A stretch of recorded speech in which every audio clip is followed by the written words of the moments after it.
আসসালামু আলাইকুম প্রিয় শিক্ষার্থী বন্ধুরা। আপনারা যারা ২০২৪ সালে এইচএসসি পরীক্ষায় উত্তীর্ণ হয়েছেন তাদের জন্য রইল শুভকামনা। আপনি কি এই ২০২৪ সালে এইচএসসি পরীক্ষার পরে ভালো একটি ইউনিভার্সিটিতে আইন নিয়ে পড়ার ইচ্ছা প্রকাশ করছেন? তাহলে ভিডিওটি মনোযোগ সহকারে দেখুন। আমি আজকে বাংলাদেশ ইউনিভার্সিটি অফ প্রফেশনালকে নিয়ে কথা বলব। তারা অলরেডি তাদের অফিসিয়াল ওয়েবসাইটে ভর্তি বিজ্ঞপ্তি প্রকাশ করেছে। তো তাদের এই ভর্তি বিজ্ঞপ্তিটি আমরা চুলচেরা বিশ্লেষণ করব এবং আপনার স্বপ্নকে সুদূর প্রসারে নিয়ে যেতে কতটা ভূমিকা রাখতে পারে সে বিষয়েও আলোচনা করব। আপনি এক কথা বলতে গেলে নিশ্চিন্তে এই ভার্সিটিতে ভর্তি হয়ে ভালো একটি রেজাল্ট আশা করতে পারেন তাদের কাছে।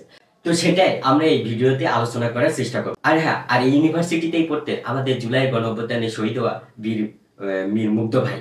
পানি লাগবে পানি লাগবে বলে যিনি রাজপথে চিৎকার করে বেরিয়েছেন, ছাত্রদের পানি দিয়ে বেরিয়েছেন। তো আর কথা না বাড়িয়ে চলুন মূল ভিডিও শুরু করা যাক।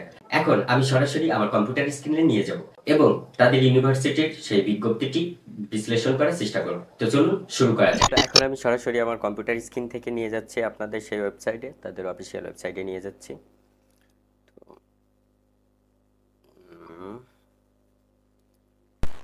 ওকে, এই হচ্ছে তাদের অ্যাডমিশন ক্রাইটেরিয়া দিছে।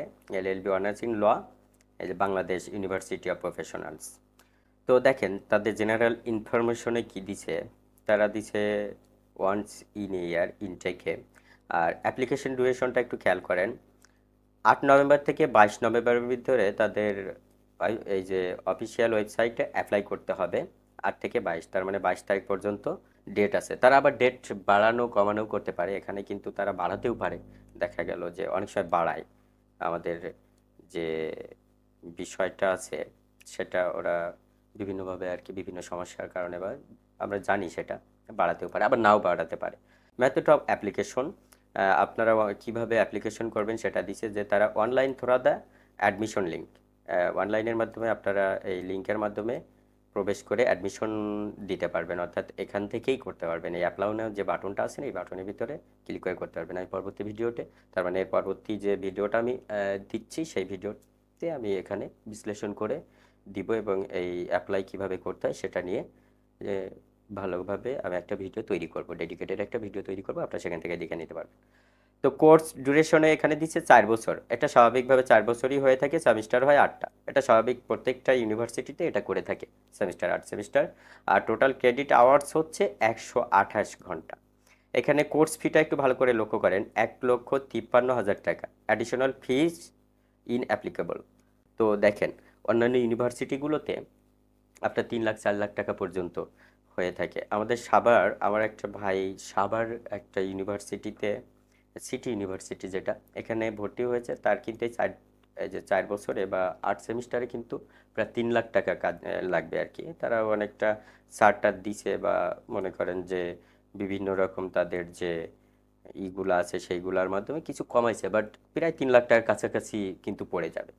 তো কোর্স ফিটা হচ্ছে মূল বিষয় আমাদের কাছে, কারণ আমাদের ফ্যামিলিগত দিক থেকে আমরা এখন কিন্তু কেউ ইনকাম করি না বা সেরকম কোনো অবস্থা নাই, পুরোপুরি ফ্যামিলির উপর ডিপেন্ডেবল হতে হয়।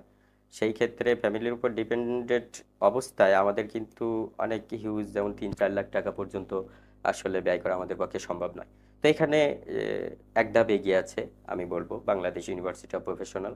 তারা 1,53,000 অ্যারাউন্ড আপনার অন্যান্য খরচ বা দিয়া 2 লাখের ভিতরে কিন্তু কোর্সটা আপনার কমপ্লিট হয়ে যেতে পারে।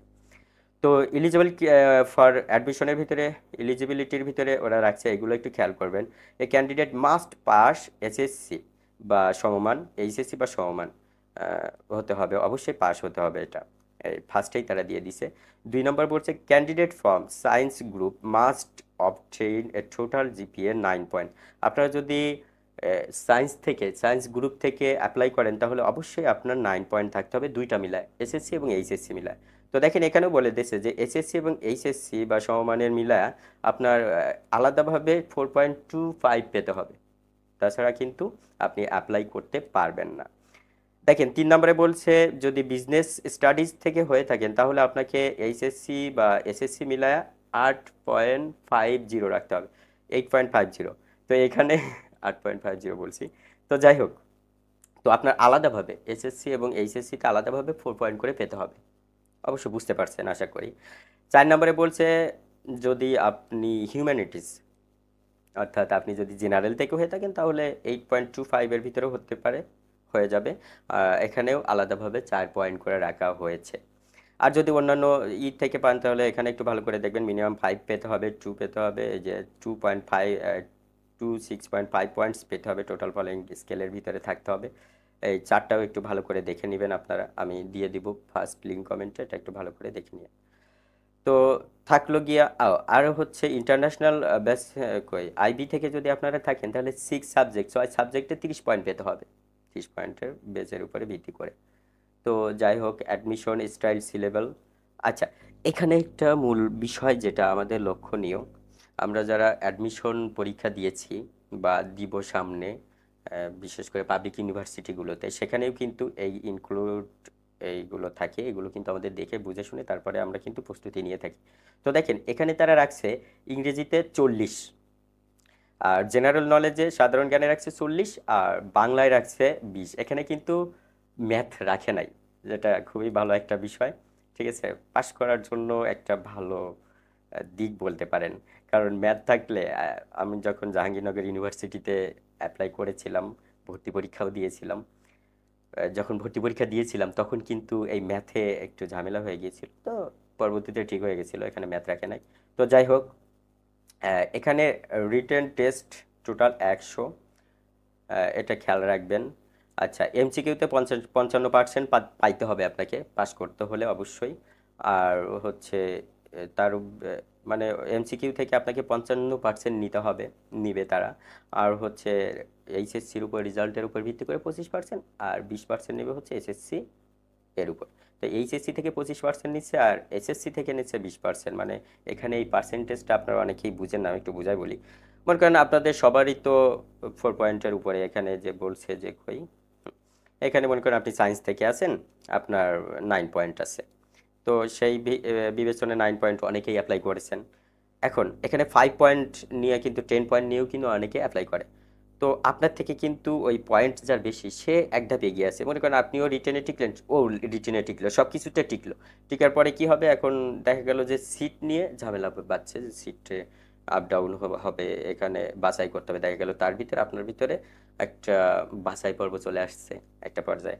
তো তখন কিন্তু আপনি আর সিলেক্টেড হবেন না, ওই দিক থেকে এগিয়ে থাকবে ওই স্টুডেন্ট যে 5 পয়েন্ট পাইছে।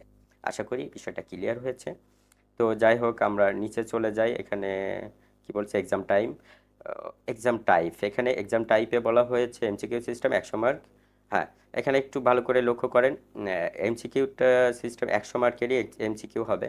তো দেখেন এখানে আরেকটা বিষয়, সেটা হচ্ছে আপনার একটা এমসিকিউ যদি ভুল দেন, এটা আমরা পাবলিক ইউনিভার্সিটিতেও ফেস করেছি, বা অন্যান্য ইউনিভার্সিটিতে এটা হয়ে থাকে, বিশেষ করে ভর্তি পরীক্ষা টরীক্ষা এগুলো, তারপরে সরকারি যেসব পরীক্ষাগুলো আছে এমসিকিউতে বিশেষ করে এগুলো হয়ে থাকে। একটা ভুল মার্কের জন্য কিন্তু আপনাকে 0.25 মার্কস কর্তন করা হবে, ওই এক তো যাবেই, সাথে আবার 0.25 মার্কসও কেটে নেওয়া হবে।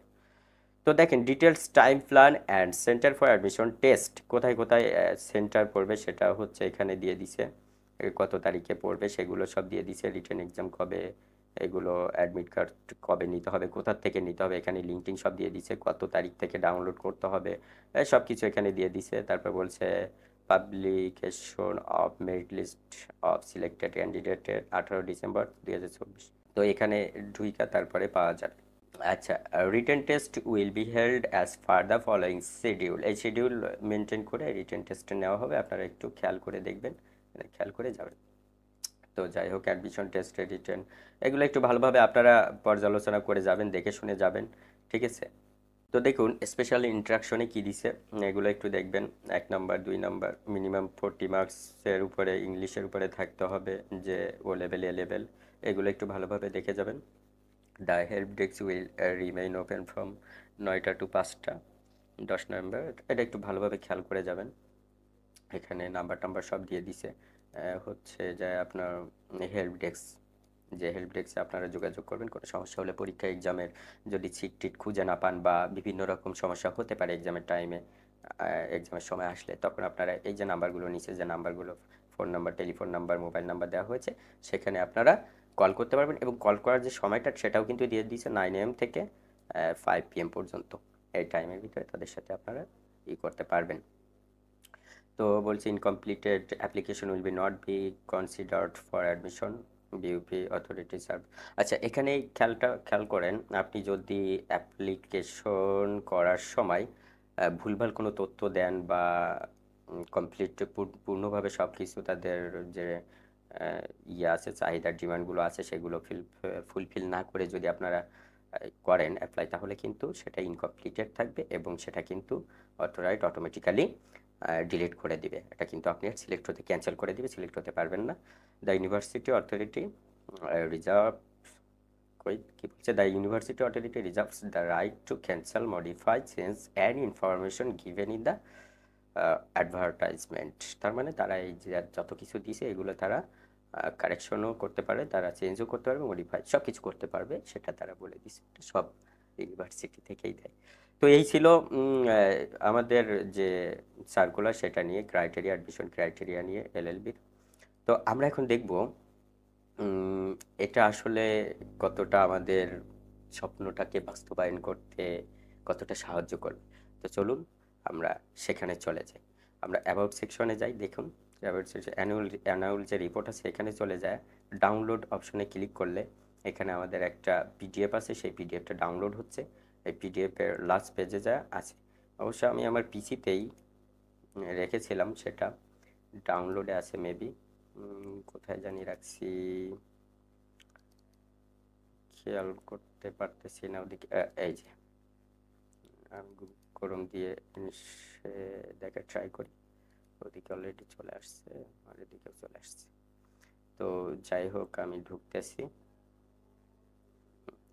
চলে আসছে। আমরা একেবারে লাস্ট পেজে চলে যাব, কারণ লাস্টের দিকে আমাদের রেজাল্টগুলো তারা দিছে। একটু সময় নিতেছে, অনেকগুলো পেজ, 209 পেজ পর্যন্ত। আচ্ছা, চলে আসছে। আমরা একটু যদি উপর থেকে যাই, এই পেজ থেকে যদি দেখতে পারি, হ্যাঁ এখানে এই যে পাশের হারটারগুলো দেখুন। আমি এটা দিয়ে দিব ডিসক্রিপশনে, লিঙ্কটাও আপনারা দেখে নেবেন। পাশের হার কত সালে কত ছিল, এই যে দেখুন পাশের হার তারা দিছে 2022-23। আচ্ছা, আমরা 22-23টা একটু দেখি। এই যে এখানে পরীক্ষা অনুষ্ঠিত হয়েছিল কবে, ফলাফল প্রকাশিত কবে হয়েছিল, আর কত পার্সেন্ট পাস। শুধু পাশের হারগুলো একটু দেখলেই হচ্ছে, আমাদের অত বেশি দেখার দরকার নাই, কারণ ভিডিও অনেক লং হয়ে যাবে। দেখুন পাশের হারগুলো দেখুন, 100%, এটা 59%। আচ্ছা, আমরা আরও উপরে যাই। পাশের হার প্রায় 100%, 95, 90, 80-র ভিতরে আছে। দেখুন প্রায় সব 80-র ভিতরে আছে, মাঝে মধ্যে 60-এ নামছে, 50-এ নামছে, কিন্তু খুবই কম। দেখুন সব কিন্তু 80-র ভিতরেই আছে, 80-90-এর ভিতরেই আছে পাশের হার। দেখছেন এই যে 100%, 100%, 90%, 87%, এই যে এই যে এই যে এই যে এই যে এই যে এই যে এই যে দেখুন পাশের হারগুলো আপনারা আশা করি দেখতে পাচ্ছেন। আমি আর একটু যদি ফিল ইন করি, আমি যদি আরেকটু প্লাসে নিয়ে আসি, তাহলে আপনারা আরও দেখতে পাবেন ভালোভাবে আশা করি। এই দেখেন পাশের হারগুলো, এই যে 100%, 90% করে। আর একটু বড় করি যদি আমি, ওকে। তো এই দেখুন পাশের হার মোটামুটি খুবই ভালো, গুণগত মান ভালো বলে এখানে আর কি বলা যায় ভাই। তো আপনারা যারা ভর্তি হতে আগ্রহী, তারা এই টাইমের ভিতরে ভর্তি হওয়ার চেষ্টা করুন, নতুবা পরবর্তীতে হয়তো বা সমস্যা হতে পারে। আমি নেক্সট ভিডিও দিয়ে দিব। আর এটা এখানে অ্যাপ্লাই করা বেশি সমস্যা না আসলে, আরেকটা ভিডিও দেয়া লাগে না, কারণ আমরা এখন অনেক ম্যাচিওর, আমরা অনলাইন বিষয়ে অনেক দক্ষ, যেহেতু আমরা এইচএসসি পাস করেছি, তো আমরা এই বিষয়ে দক্ষ। দেখুন ভালোই। আচ্ছা, আমি যেহেতু পরবর্তী ভিডিও দিতে চাচ্ছিলাম, তো আর দিতে চাচ্ছি না, আমি হালকা একটু দেখাই দিই। দেখুন এখানে যা আমি ব্যাকে চলে গেলাম, যে অ্যাপ্লাই নাও আছে, এখানে অ্যাপ্লাই নাওতে যা দেখুন, এখানে আপনি কোথা থেকে আসছেন, আর্টস থেকে বা বিজনেস থেকে বা সায়েন্স থেকে বা অন্যান্য যে সিকিউরিটি বা স্ট্যাটিক যে স্টুডেন্ট আছে সেখান থেকে। তো আমরা আর্টস থেকে মনে করলাম গেলাম অ্যাপ্লাই, এখানে অ্যাপ্লাই, এখান থেকে আপনি কোনটা ও লেভেল, এ লেভেল বা এইচএসসি, আমরা সাধারণত এটা হয়ে থাকি, এটা দিব। যে যেখান থেকে আছেন আপনি সেখান থেকে এ লেভেল থেকে, যদি ইন্টারন্যাশনাল যদি হয় থাকে, যদি ও লেভেল বা এ লেভেল হতে, সেটা ক্লিক করলে এরকম ফর্ম চলে আসবে, আপনারা সব ফিল আপ করবেন। এই যে এগুলো তো অবশ্যই পারবেন আশা করি। তো তো সাধারণত এটা হয়ে থাকে বেশিরভাগ, তো আমি এটাই দেখছি। এখানে দেখেন অটোমেটিক্যালি দেওয়া আছে যে এসএসসি বা ভোকেশনাল বা দাখিল মাদ্রাসা এসএসসি দেওয়া আছে। এখানে আপনার SSC roll number, SSC registration number, কত সালে পরীক্ষায় পাশ করেছেন সেটা সাল, আর আপনার বোর্ডটা এখান থেকে দিতে হবে, কি বোর্ড থেকে আপনি পরীক্ষা দিয়েছেন। এখানে প্রত্যেকটা বোর্ড দেওয়া আছে। সেমভাবে এখানেও অটোমেটিক্যালি থাকবে, এটা দেবেন রোল নাম্বার, রেজিস্ট্রেশন নাম্বার, এখানে পাসিং ইয়ারটি সব কিছু দেবেন। এইভাবে আস্তে আস্তে চলে যাবেন, এখানে দেওয়ার পরে চলে যাবেন। তো দেখি আমি পরবর্তীতে আরেকটা ভিডিও মেক করি। তো প্রিয় শিক্ষার্থী বন্ধুরা, এই ছিল আজকের ভিডিও। যদি আজকের ভিডিওর এই তথ্য সম্পর্কে আপনার মনে কোনো প্রশ্ন থাকে বা কোনো কিছু বুঝতে অসুবিধা হয়, তাহলে কমেন্টে অবশ্যই বলবেন, আমি আপনাদের প্রশ্নের উত্তর দেওয়ার যথাযথ চেষ্টা করব। আর সকল লিংক পিন কমেন্টে আমি দিয়ে রাখবো, ওখান থেকে আপনারা চেক আউট করতে পারেন, ওখান থেকে আপনারা দেখে নিতে পারেন। আর তাছাড়াও এখানে অ্যাপ্লাই করার নিয়ম কানুন নিয়ে আমি পরবর্তীতে আরেকটা ভিডিও তৈরি করব। ততক্ষণ পর্যন্ত ভালো থাকুন, সুস্থ থাকুন, আল্লাহ হাফেজ।